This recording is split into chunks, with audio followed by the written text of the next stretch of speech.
Today, I have with me three amazing and very energetic women who will share their individual and yet collective story of high impact. Our first speaker is Sherry Norsalim. Sherry is no stranger to many of you, I'm sure. She is an active philanthropist, and she has set up her own foundation called the United in Diversity Foundation. Sherry also sits on the boards of many international and regional nonprofits, including She Loves Tech, which is the world's largest startup competition for women and technology. Our second speaker is Sara Dewanto. Sara was supported by Sherry through her foundation as a fellow in an MIT executive education program. That program provided the key push for Sara to subsequently set up Dhewanto, which is now transforming the way aid is being delivered in Indonesia. And the third chord in this fascinating story is Virginia Tan. Virginia has received many accolades for her work from organizations such as Forbes, Rockefeller Foundation, and even the World Economic Forum. Virginia is founder of She Loves Tech and Teacher Ventures, both of which have been crucial in the growth of Dhewanto. So first and foremost, a very warm welcome and big thank you to Sherry, Sara, and Virginia for their time today. Now, before we start, what I'd like to do is to frame our conversation using the impact ecosystem spectrum. As you can see from the slide here, the impact ecosystem shows the different ways and forms of funding that philanthropists generally use to do good. So these range from traditional grant making to the newer models of social investing. Dhewanto is so interesting because it shows how the different forms of doing good can come together beautifully to achieve high impact. So traditional grant making is quite often used interchangeably with the term philanthropy and refers to giving without financial return. The terms venture philanthropy and impact investing sometimes are not so well understood. And different organizations also achieve different, they also seek different impact and financial objectives when they engage in these forms of doing good. So for myself, I found that one helpful way to get a quick grasp on these terms is to look at them from the perspective of purpose versus profit. So for traditional grant making, the focus is on purpose without profit. For venture philanthropy, the focus is on purpose before profit. And for impact investing, the focus is on both purpose and profit. So with these terms in mind, let's get started. So I'd like to kick off today's discussion with a more personal question to Sherry, which would also take us right to the beginning of our impact story. Sherry, could you share with us how you embarked on your journey as a philanthropist? What made you dedicate so much resources and time and energies to help improve the lives of people whom you don't even know? In particular, what made you start the Ideas program, which later on gave rise to Dhewanto, and how has that evolved? Thank you, Dawn. Thank you, Credit Suisse, for the opportunity, and congratulations on the 10-year anniversary for a very good cause. It's my honor to be here and with the institution as well as ladies who have stories that are very special that we will share today. In terms of my own journey, I think we started, my parents and grandparents have been active in philanthropic deeds. Their focus has always been on education and merely following their footsteps. And they have invested in scholarships, building schools, polytechnics, providing full stipend scholarships for the poorest across the country. We felt that education would provide skill sets and values that could be a lifelong gift. So we started the United in Diversity Education Foundation in Bali after the Asian financial crisis and Bali bombing. At the time, people were saying that Indonesia would disintegrate as a country. And we were fortunate to gain the support of MIT Sloan School, University of Indonesia, and the founder of Sinar Harapan, Aristides Katopo, who is in the picture here at the bottom. building trust for our common future was the vision that has been laid out by the co-founders. So this was started in Bali in 2003 after the Bali bombing. And the Balinese believe in the Trihita Karana, or the 3 ways to happiness. So 3 is 3, the number 3. Hita is happiness, and Karana is the ways or the reasons. So the 3 ways to happiness that the Balinese believe in is 1, harmony of people with people. And amazingly, it aligns with the 17 Sustainable Development Goals. So you see at the bottom of we call it the happiness pyramid or SDG pyramid, is the people issues, so the social aspects. And the second is harmony of people with nature. So I think you see SDG 11 to 15 are linked to the environment, to sustainability, to climate crisis. So this is the ecological aspects. And last, at the top of the pyramid is the peace and collaboration. And that is the spiritual aspect, including, I think, with faiths. So this goes across beyond the Balinese to the Chinese Tian Di Ren He, to the Islamic Hablum min Allah, Hablum min Anas. Sara would correct me, and Anas and Alam is a line, so Hablum min Alam. So the 3 harmonies. It's also with Hindu. It's also with the Pope. Pope Francis has written the Laudato Si, and many cultures also are aligned with this. So we almost feel that this is, a divine intervention of these alignments. And the other work that we have been doing is the leadership programs, because after we founded the foundation, we realized the most important is to build the future leaders across sectors, the NGOs, the education, the civil societies, the public servants, the business leaders, startups, and all the sectors.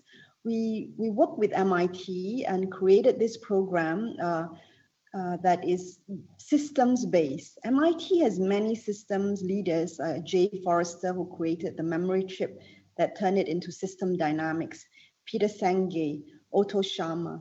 So this U journey or U theory that is created, maybe the next slide, encourages us to look beyond the surface of the iceberg. So just now we talk about the 3 divides, or the three ways to happiness. So this challenge that we face, actually below the surface, we see the symptoms at the top, but below the surface, there are the root causes, the structural issues, and below that is the mental models. What every sector or every organization or every individual, what are the barriers, why they do not act. There are many complexities, and they're all interrelated. But most importantly, we're all human beings, and if we could come together, and there is this journey, it's called the Ideas Program, was our first prototype was called Elias with MIT and World Bank and many other partners, and we sent fellows. Then we talked to MIT to create a whole new program just dedicated for Indonesia and later in China.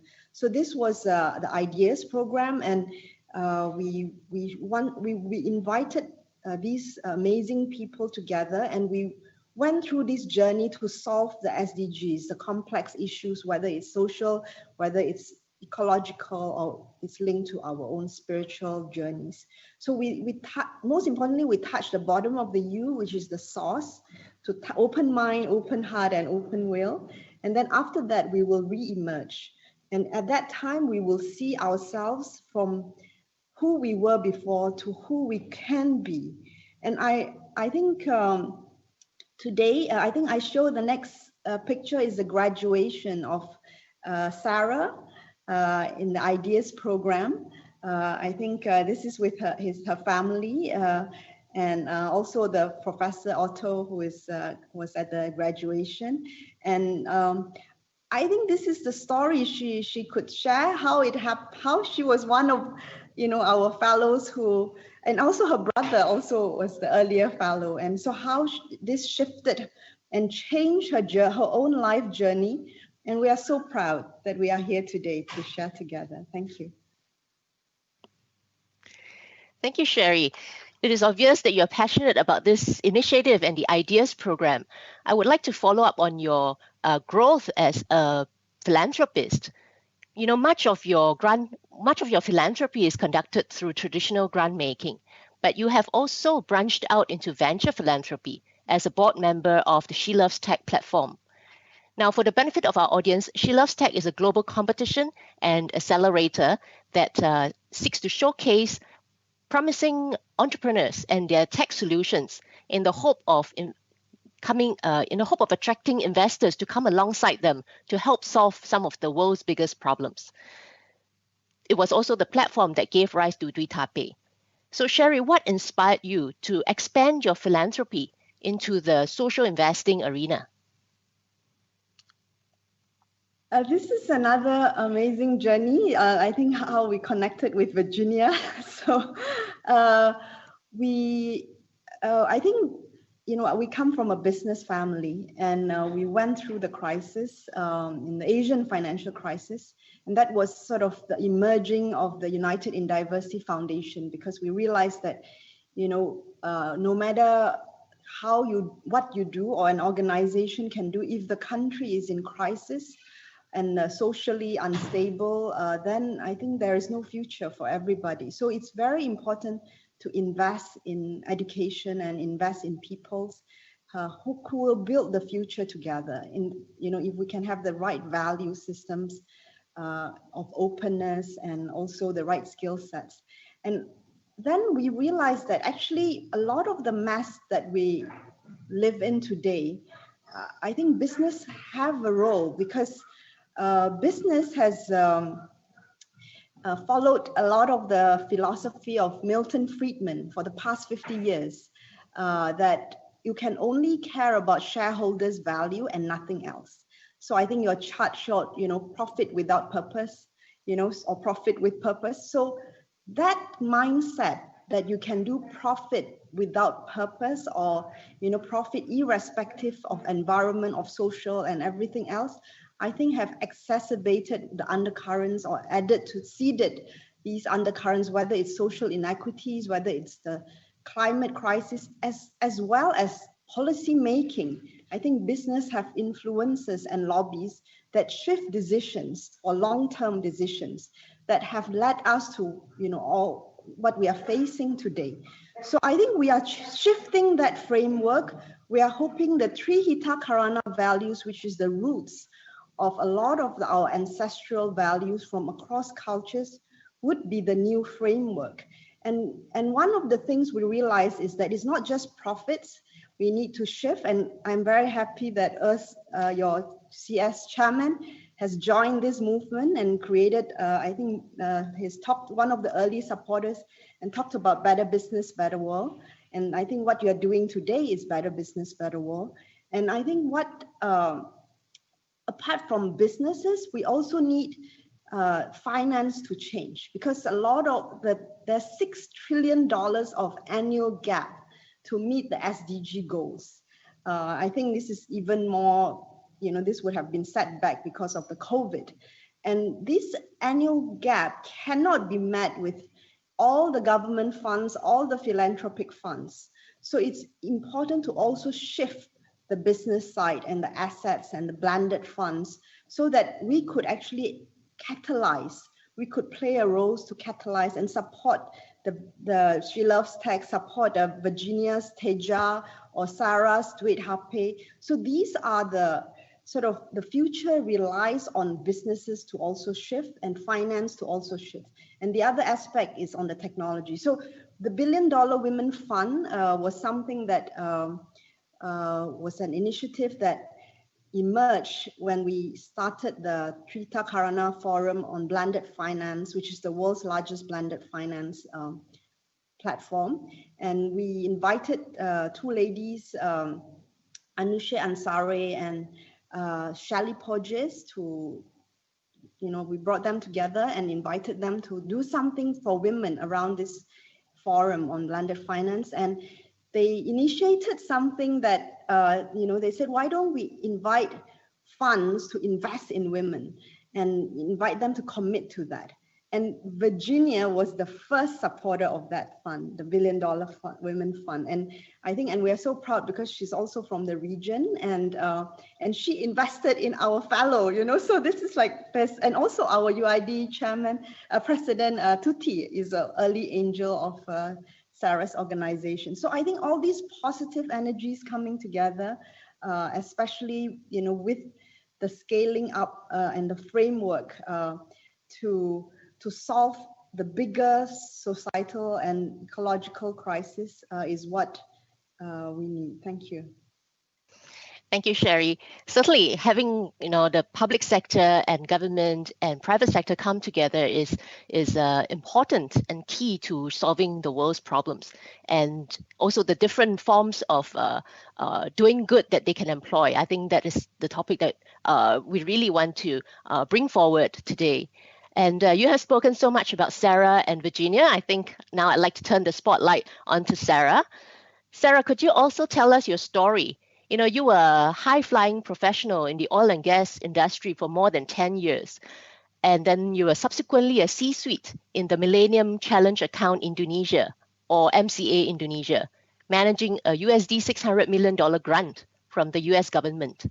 What made you give up all of these and take part in the program supported by Sherry's foundation? And what role did She Loves Tech and Tija Ventures play in your journey? Thank you so much, Dawn, and thank you, Sherry, also for the kind words. I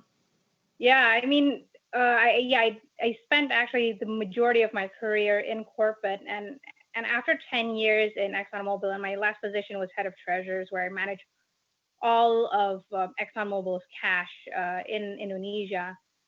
But then I was thinking, like, okay, I've done 10 years of this, but I came back to one of the things that I always was in Indonesian, cita-cita is what I wanted to have in life. And it was actually very simple. I wanted to be a useful person, and I wanted to do something for my country. And then so I looked at myself and was like, okay, I still have 20 years of career at least left. Would I be able to do that in my current position in ExxonMobil? I was like, no. And then so I decided that I resigned and I wanted to go to nonprofit and do something really for my country. And then so that's why, and then I joined MCA Indonesia, and where I manage a $600 million fund.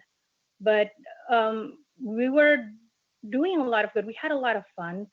However, one thing that really was mind-boggling for me is that even though we had the Indonesian government backing us up, we had a $600 million fund, we had the US government, and we had the bank that was the largest network in Indonesia.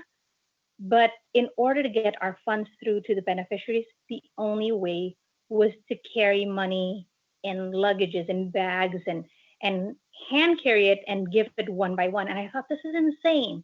And I thought, if an organization with all of the resources that we had to do this, like, if we had a problem with that, everybody must have a problem. And it was simply because we didn't have a system. So then, and that was the time when I joined Ideas, and Ideas kind of gave me the push and the courage and the inspirations. Like, okay, again, it was a very, very good job. I was a finance director at a $600 million grant, but I decided, like, no, there's a bigger thing that we need to do, and it was to solve the problem of financial inclusion in Indonesia. So I left all of that with a push from Ideas, and then founded Duitape. And it has not been an easy journey. It's been very, very difficult. We've been around actually for 5 years and going ups and downs. And quite frankly, I couldn't have done it without the support of Virginia from what we thought. We knew each other when we won runner-up at She Loves Tech. But then it was actually after that. It was after that that it was not only did Virgie invest in us financially, but all of she was also my mentor, and I learned so much, and we went through a lot together. And that is really, for me, if it weren't for the two amazing ladies on this panel, Virginia and Sherry as well, I don't think I would even be here. So it's been wonderful. Thank you. Thank you to both of you. Thank you. So Sarah, you shared that during your time with MCA, you were bringing in cash in suitcases to the villages and delivering them by hand. And Dhewanto was created specifically to solve this problem. And as we can see from the phenomenal growth during COVID-19, Dhewanto certainly is succeeding in solving the problem of aid distribution. But I understand that Dhewanto is also expanding into a cashless payment system. Could you comment on that and what this means in terms of impact? Yeah, I think, yes, thank you so much. And I think I was supposed to show my slides before, my apologies. Let's go back to the slides. And then so exactly what Dawn was referring to, and I can explain a little bit of who we are and what we are. So basically, Dhewanto is an e-payment for the unbanked. And the reason is because in Indonesia, the majority of Indonesians are unbanked. It's over 130 million people. That's mind-boggling. And actually, a lot of countries together is not even 130 million. And so what happens is that all payments must be made in cash. So that is why we founded Dhewanto as a solution to that problem that we had, that everything had to be done in cash. And so we designed an e-payment system that it meets the needs of the unbanked poor. So no card, no phone, and no bank needed. All the recipients need is a face, put in the PIN, and shop. That's it. And so we have a B to B to C approach to do mass payments to the unbanked. So we work together with organizations, with the government, and even with multinational companies like HSBC and MasterCard, which is one of the largest payment companies in the world. But in order for them to do mass payments to the unbanked, they actually used Dhewanto. They needed us to do that. So next slide. Yeah. So as Dawn mentioned, we are very, very fortunate that we had exponential growth during the pandemic. And what we're most happy about is that in times of trouble, it proved that our solution actually really worked and was able to help a lot of people. And so compared to our first quarter gross transaction value, our third quarter was 32 times of the gross transaction value in quarter one. Not 32% higher, but it was 32 times. And so for us, that was really, really great, because it's not only helping the beneficiaries, but it's proven to be something that is a workable solution. So we've already have 28,000 users, 2,800 agents. Our gross transaction value is $2 million. But beyond that, the impact that we give, we've distributed about over $600,000 to over 68,000 people, and created economic impact of beyond $1 million. And this is because it's not just from the beneficiaries that have their aid, but then it's also because we work with small micro stores as the distribution points. Their sales have increased dramatically. They have doubled and even more. So this is something that is very, very important for us as well. And also, as Dawn mentioned, the growth strategy, it is right now, what we're doing is aid. Because I know that there's a problem there to be solved. That is what we started out with, and that was the first problem that we had to solve. But then beyond that, it can't just be for aid money, because a lot of the transactions in Indonesia, they're also using cash. So we're moving on to commercial payments. So for factories that are still paying their suppliers, the farmers or artisans in cash, that they would be able to use our system to make payments to their suppliers. Or for factories again, or companies that have a large population of unbanked workers, now they don't have to pay in cash anymore. They'd be able to pay their payroll. And also, for example, for organizations that have that make lending to the unbanked, so micro lenders. Before they had to do everything in cash, whether it's the disbursement or the collection. Now they would be able to use our system as a payment system for that. And then the next strategy that we're going for is data play, because right now in Indonesia there is no information about the unbanked. There is it's an unknown because everything's made in cash, so there's no financial information on them. But then with this, for example, the government now, because we know exactly what was bought, when, where, and what is needed, the government can use the data that we have for better data-driven policy. The micro lenders or the banks would be able to use our data, and the agents or our SMEs would be able to use it, so they would have a financial record where they could get a better deal for their loans. And also for information on consumer behavior that would be very useful and really actually be able to address the needs of the poor.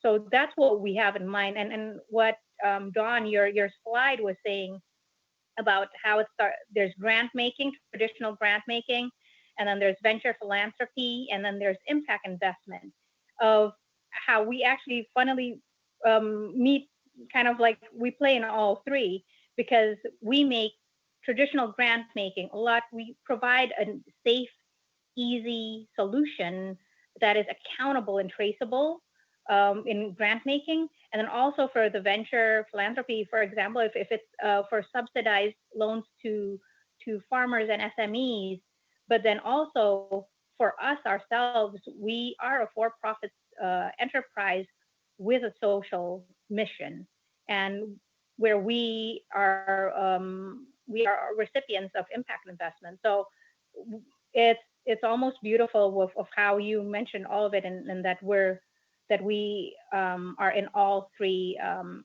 segments that you were mentioning about earlier, Dawn. So thank you for giving it a name, because sometimes I don't know exactly where we fit. And so yeah, for us, but what is most important is that how we're able to perform while increasing the value add for everyone. Also, I think after this, I just want to show a little video, because people always ask us, like, how do you actually do this without even the user using a phone? Yes, go ahead, please. So for our system, all people need are a face, put in the pin, and shop. So that's all they need. So the first thing is, like, let's say this is a store that sells food. This is a recipient, a beneficiary that wants to eat, and they have a food voucher. So the first thing the merchant does is they scan the user's face, and then our system will verify, oh yeah, this is this person. They would verify the identity. Yes, they already know who it is. And then now all the user has to do is they have to enter the PIN on a merchant's phone, enter, select their voucher, and after that's done, transaction is complete.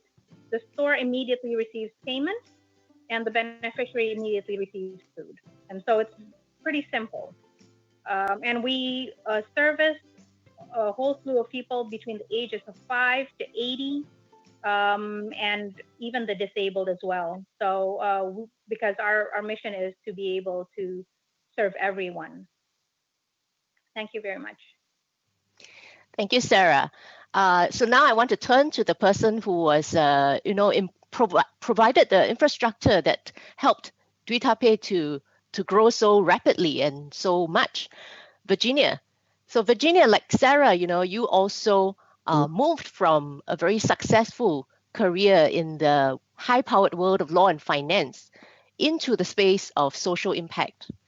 Could you share with us your thinking behind that, and what inspired you to start She Loves Tech and TJ Ventures? Thank you, Dawn. Absolutely delighted to be here with Credit Suisse today. And of course, Sherry and Sarah.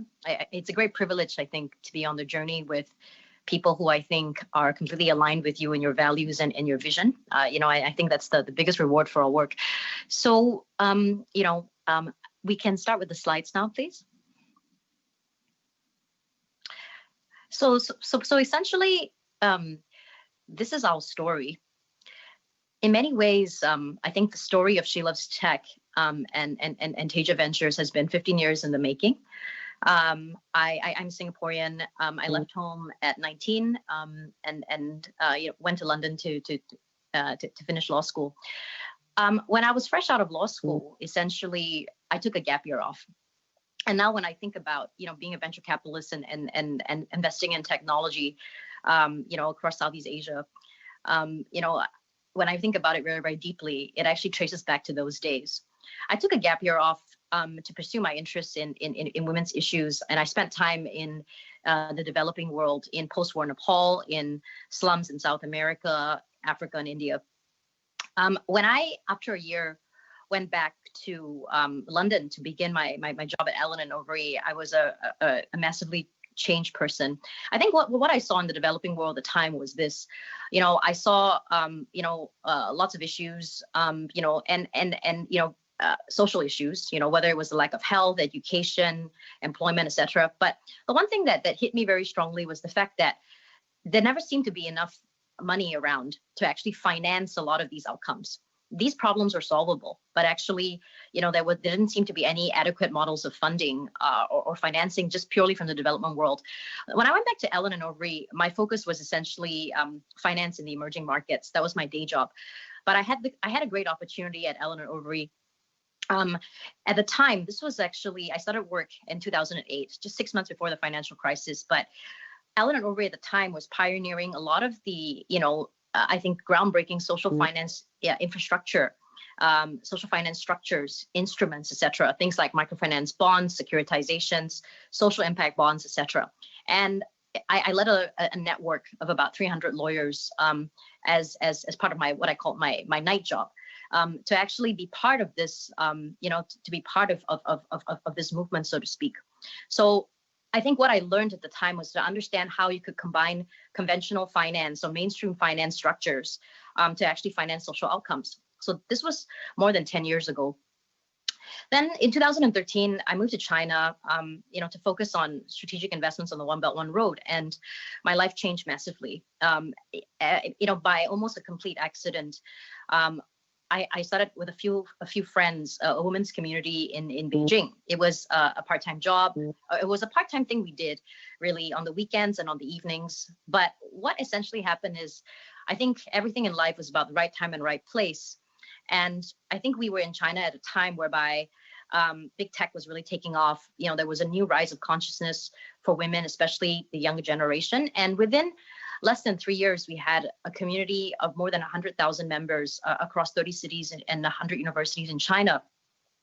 I quit my job essentially at the end of 2015, much to the disapproval of my parents, to actually build this organization full time. And what we built was essentially almost unprecedented in China. It became one of China's best well-known, grassroots nonprofits for women. But what I think I had the pleasure or the privilege of seeing, in those 7 years was actually being on the front seat of how technology was really changing the lives of women, how I think it was a great leveler for them, how it was bringing opportunities which we had not envisioned before at scale, whether it was, cheaper education, whether it was, abilities to earn additional income as a seller, etc. One of the very, very interesting things that I realized, from building Lean in China, was that even though ed tech platforms really are for everybody, there's no gender focus, so to speak, but if you look at the actual data, whether it's in China, America, or across the world, you will look at the majority of paid users very often are women, especially for professional education. And the reason for that is because they were investing more in education because they were having a harder time actually climbing up the career ladder, whether it was for, due to obstacles or whether due to discrimination. And then this is how She Loves Tech developed. a group of volunteers in our community in Beijing at the time. This was 2015. They had a desire to sort of run an event to give a platform for women technology entrepreneurs. In 2015, nobody was paying attention to this. We did it in a little room in Haidian in Beijing with 100 people, with a lot of China's then nascent venture capitalists. Now many of them are running billion-dollar funds. And in this room, She Loves Tech was essentially born. 6 years later, She Loves Tech is across 30 countries and 6 continents. This year, we've received more than 3,000 applications in a few months. And startups essentially have raised more than 150 million since then. But I think the story goes on. I think the story goes on in the sense that what we realized is that when we saw a lot of these, essentially these startups, all kinds of innovation, everything from space tech, agri-tech, fintech, med tech, education. I think the things we saw the most of was actually med tech, and as in healthcare and education and e-commerce and fintech. Those were the 4 big verticals that we were actually seeing. What I realized, which was actually missing, was actually capital at scale. So women who were here building businesses, but essentially, there was essentially a lack of capital to actually scale those businesses. And if there was a lack of capital for them, and for what I called, sort of the she economy term, then essentially these businesses would never actually have the outreach or the impact, because they would never grow as large as we would like them to. So essentially that's how Teja Ventures was born. What I noticed in 2015 was that, Sequoia, Vertex, Amazon was putting in money into some of our winners. And that's when I realized, I think here there is an untapped opportunity for what I called technology for the she economy. And that's how Teja Ventures was born. So in terms of the vision of She Loves Tech, I think just standing in that room, I always go back to that room, in 2015. I don't think I could have ever imagined that this is the way my life would have, taken place. I did not come from a technology background, but this is what I realized, we needed. What I think She Loves Tech represents, right?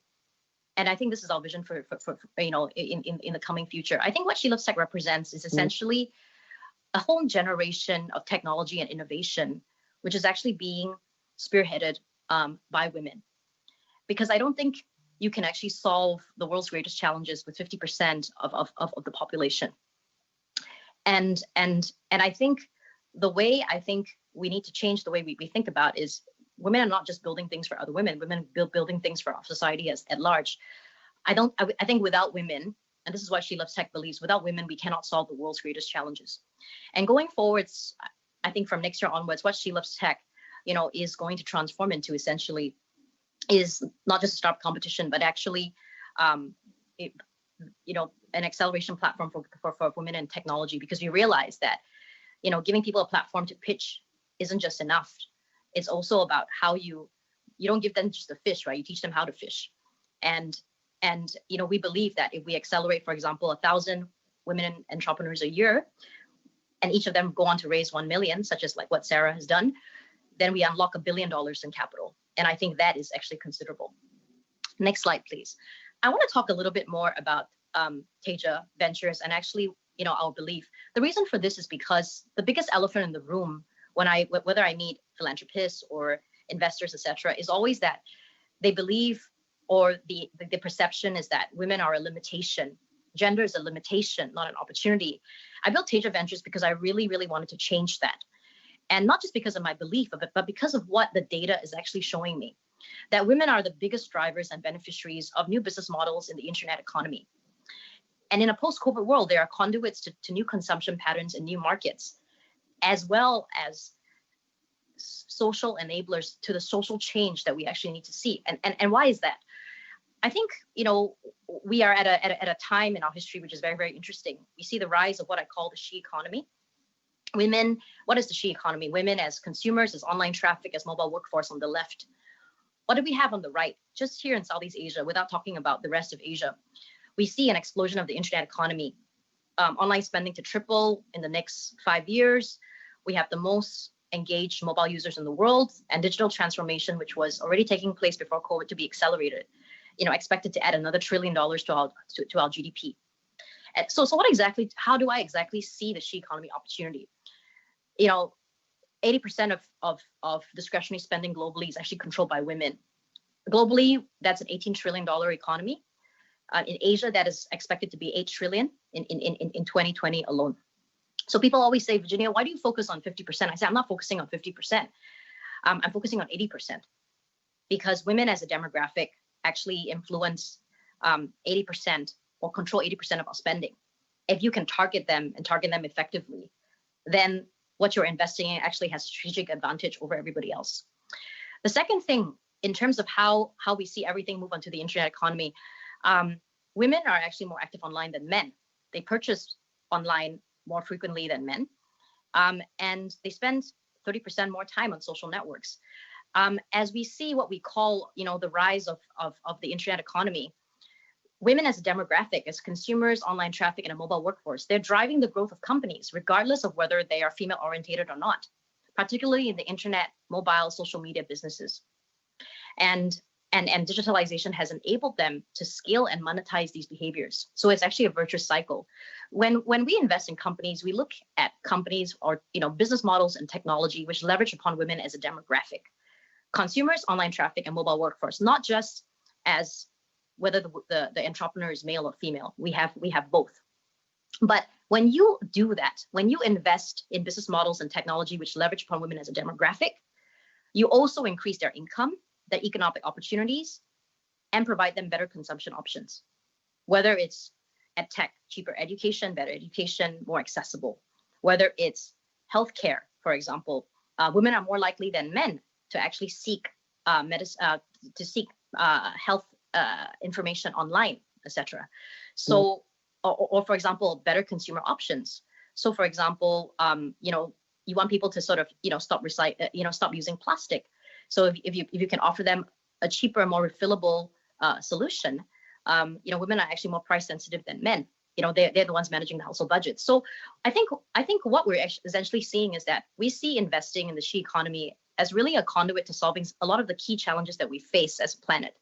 And the way people look, I think, at impact, investing is changing, because what was socially good is now actually becoming urgent and essential. And I think Do It Ape is actually a very, very good example of that.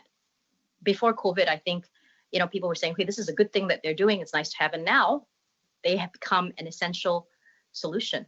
So I think when I think of how we built, She Loves Tech as well as Teja Ventures, I think it's about how do we, first of all, I think She Loves Tech is about creating a platform to attract this innovation and technology key to solving our challenges. And then I think Teja is actually there through investing and, through mentoring, through coaching, through providing strategic resources, taking that essentially to the next level. Because I think when you empower women as market makers, you also empower them as conduits to social change. Thanks, Virginia. And I really like that you bring up the topic of technology and, the impact of technology in creating high impact. So I will come back to that point later, but I want to first remind our audience that you can submit your questions through the website using the Ask Your Question button. And we will try to take as many questions as possible. So back to technology. I think, there's no question that technology is a key enabler for high impact. And, Do It Ape is a great example of that. And She Loves Tech and Teja Ventures also focus on tech solutions to the world's problems. But what I'm interested to hear your views on is that technology also often has its often unintended negative social consequences, such as increasing social inequality. So just one example, during the pandemic, when countries were instituting social distancing and schools started home-based learning, this was not a problem for many children and many families, but for children from lower income families, it was a big challenge because, they didn't have a computer at home and essentially their access to education was cut off. So may I invite our speakers to share your views on that? Maybe Sherry, would you like to go first? Yes, I think we our education foundation. I think we recognize that technology actually plays a very critical role in value creation and solving a lot of the SDGs, and it could also go the other way. So we are very fortunate also that one of our partners, Andre from Harvard University, created a framework, a Trihita Karana Campus for awareness-based technology. So I think it sort of provides a framework, and we are actually, we are also, I'm part of the Tsinghua University. Our campus will be the headquarters for Tsinghua University, Southeast Asia. And we have actually just had another technology competition, Xiao Zhangbei, sort of like the President, Tsinghua University President's Cup for X Lab, and competition for, and we had many competitors, and we chose the top winner, which is a MedTech. I think we would like to encourage incubation. Maybe if you can bring up the slides, the last two slides. So we do believe that the future requires us to be really aware of which technology is supporting solving the SDG, solving the ecological, social, and all the spiritual aspects. And I think we would like to really encourage all to applaud and support, I think, what Virginia or what Sara and many who are working in this space. I think that so this is a project. I think we have this island development in Bali. It's connected by a bridge. It's called Kura Kura Bali. So how do you develop a whole new community township in a way that is aligned with the values, supporting all the solving the problems? This is something that is, I'm working on, and our team, I think every day we challenge ourselves how to co-create. And a lot of these outcomes that we do, I think we hope the next stage of our campus, of our UID Foundation, is to build that campus in this island. And we have already started many activities. I think the next slide, I think we are, the first program we will launch is called Happy Digital X. And that's cities, systems, markets. So I think that the way businesses operate, the way finance operate, the way technology and all the sort of, including the existing traditional businesses, I think how we need to shift so that we could use technology to make it more inclusive and co-creative and regenerative. And so we brought in like the top faculty from around the world, from MIT, from Stanford, from and New York U, from Indonesia ITB and others, Singapore, and I'm also involved with NTU and others. So we really would like to co-create a future whereby the angle and the investment in technology is actually to scale up. And then we also want to bring down the negative aspects, those they take away from humanity. So I think there needs to be a framework, and the Trihita Karana Campus, together with IEEE and Council of Extended Intelligence. IEEE sets the standard for all the technology and electronics companies. And so I think we are aligning global partners around various frameworks to solve some of these societal and problems. And I think we are very encouraged. CS was one of our first partners also from the Karana Forum. Thank you very much. Thank you, Sherry. Sara, could I invite you to quickly comment? Yeah, I think with regards to that, you can, technology, the internet, it is also an equalizer. You were saying that it could kind of emphasize the gaps, but in ways it also kind of like narrows the gaps. For example, in Indonesia, with the large unicorns that we have with Gojek and with Tokopedia, where these are SMEs that are having like small stores in Tokopedia, which would not have a chance if there weren't any technology. They would have no buyers coming to the stores. And now, boom, boom, boom, especially after COVID, their income has significantly increased because of technology. Same thing with the drivers or the restaurants in GoFood and Gojek, where these small restaurants, if COVID hit without GoFood, they would immediately go to zero, immediately.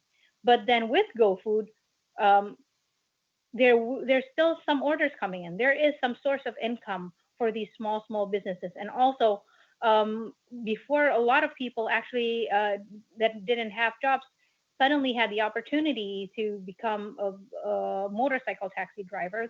And these kind of things without technology would not have been a possible option. So in one sense, yes, it could be seen as you mentioned, but the way I'm seeing it, especially in Indonesia, it's actually opening opportunities, and it's opening it like crazy now during COVID, especially.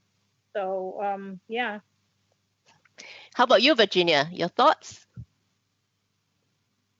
I feel the same way as Sherry and Sarah. I think, first of all, I think we must understand that technology isn't a one size fits all.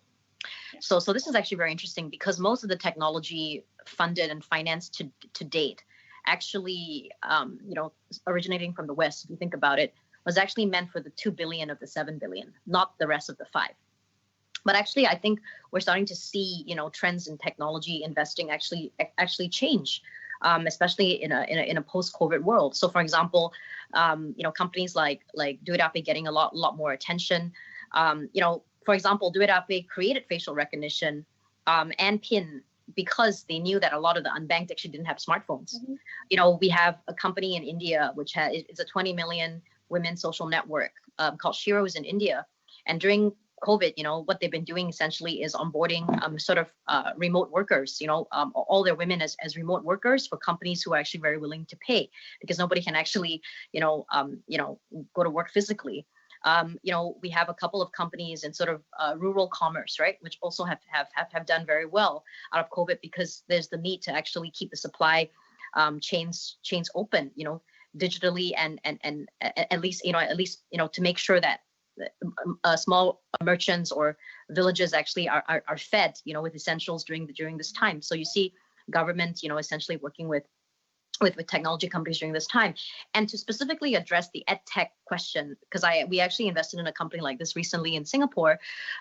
You see, if every child is expected to have a tablet, right, at home, and then they can learn that way, then obviously that's going to be very, very, that's obviously going to be very difficult, I think. Or if they're expected to pay sort of a monthly subscription, which is what actually happens in the US. You get a monthly subscription and you can play this game or play these videos.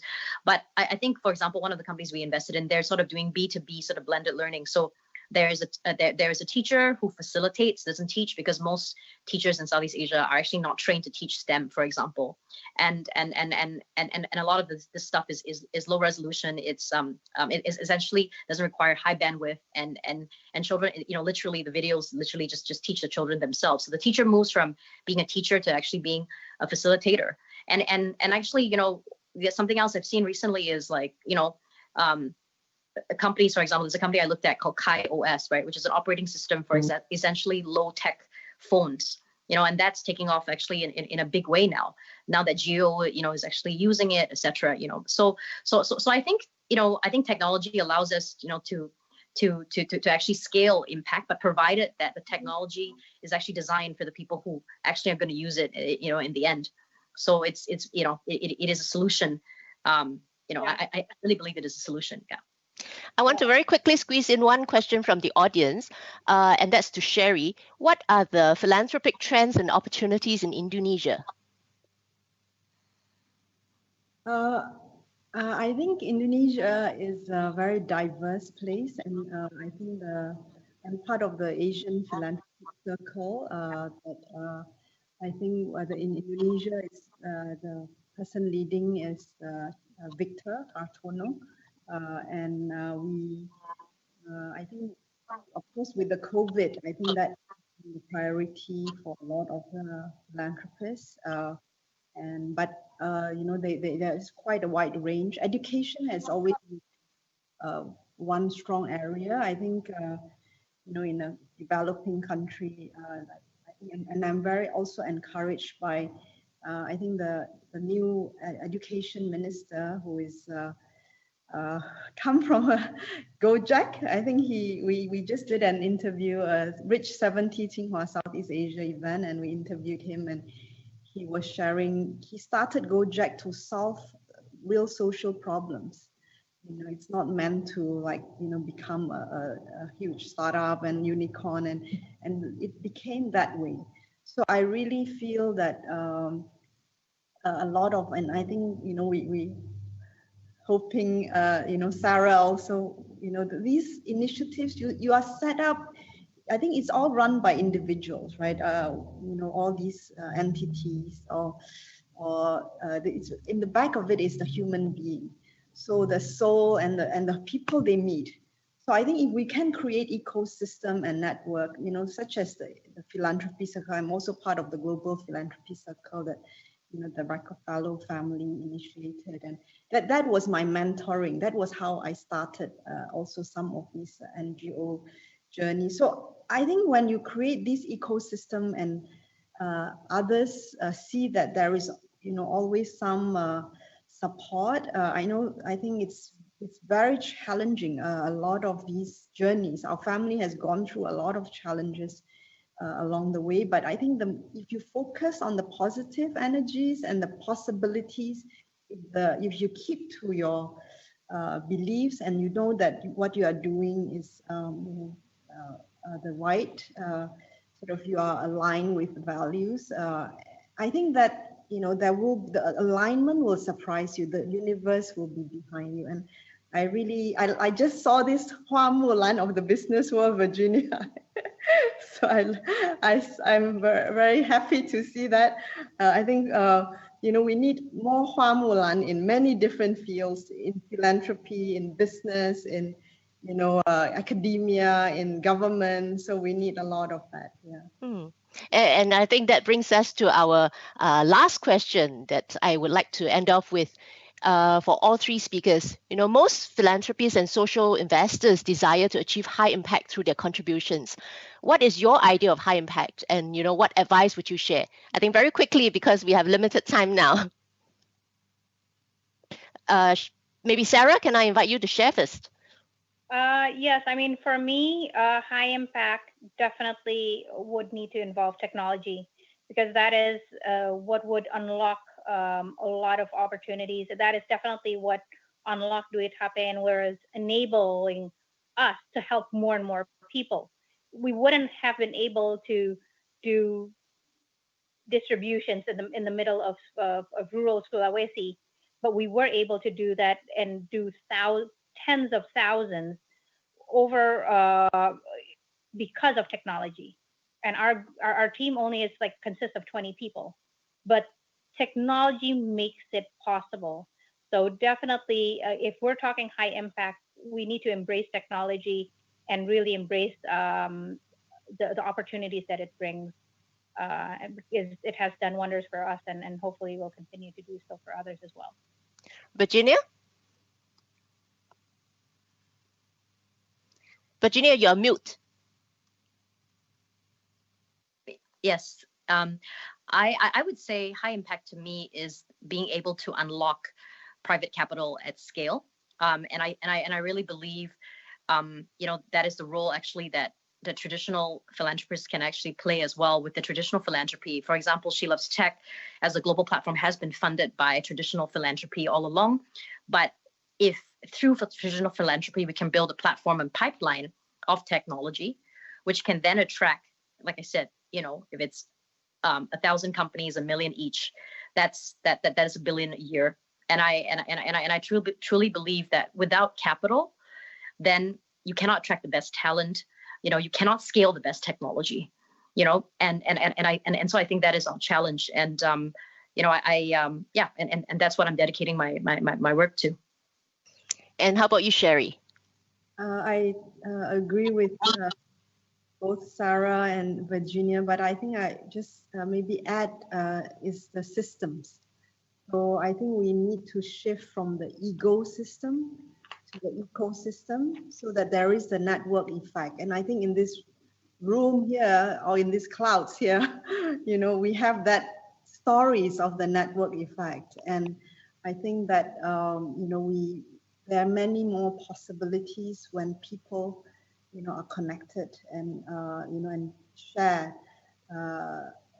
certain, you know, values and beliefs. And I think, you know, we can bring happiness for all if we really follow those dreams. Yeah, thank you. Thank you very much, Sherry. And I really like what all you three of you have said, technology, scalability, and ecosystem. And Sherry, that's great, from ego to ecosystem. I really like that. So on that inspiring note, ladies and gentlemen, I am sad to say that we've come to the end of today's session. Sherry, Sara, and Virginia, thank you so much for your time today. I have learned a lot from you in the last hour that we've spent together. And on behalf of our audience, you know, thank you for sharing your passion, your convictions, and your insights so that we can all learn how to do good better. And for our audience, thank you for your kind attention. I apologize for the questions that we didn't get to answer, but we would love to continue this conversation with you on philanthropy and high impact. Please feel free to send your questions to your relationship managers, and we will try to get back to you as soon as possible. But our next webinar in the High Impact series is on October 14th, entitled Maximizing Impact Through Investing. I hope to see you then. This webinar is now officially closed.